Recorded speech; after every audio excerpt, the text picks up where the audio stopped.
21 красавіка ў раёне стартавала добраахвотная акцыя «Тыдзень лесу». Традыцыйна паўдзельнічаць у акцыі, даведацца, якімі намаганнямі ствараюцца лясы, можа кожны жадаючы.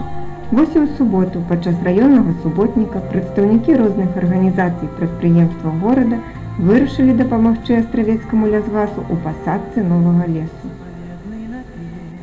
Стары лес, які прастаяў побач з катлоўкай больш за 81 год, быў прададзены пінк дрэву. На яго месцы цяпер неабходна пасадзіць новы. Такі закон прыроды. Ляснік катлоўскае лясніцтва Алексей Мазырка пачынае расказваць, як правильно садзіць саджанцы. Это движение на себя, то есть зажимается низ корневой системы. Низ, самое главное. Потом зажимается весь. Некоторые потом делают так, некоторые просто вот так. Это уже дальше как у кого. Ну вот этих два основных на себя. И от себя делать по-любому.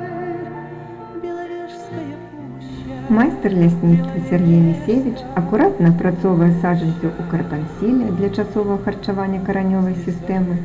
Саджанцы раскладваюць па вёдрах, мужчыны бяруць у рукі меч колесава, спецыяльнае прыстасаванне для пасадкі дрэў, і літаральна праз некалькі хвілін акуратныя радочкі елачак адкрываюцца погляду чалавека. Штогод высякаецца 70 гектараў лесу, столькі ж трэба і пасадзіць, таму лес садзяць кожны год.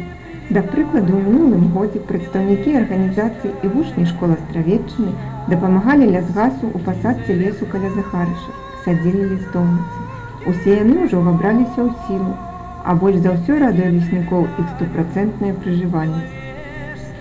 За суботні дзень на ўчастку катлоўскага лясніцтва было пасаджана 15 000 невялікіх саджанцаў, якія праз некалькі дзесяткаў гадоў стануць вечназялёным ельнікам.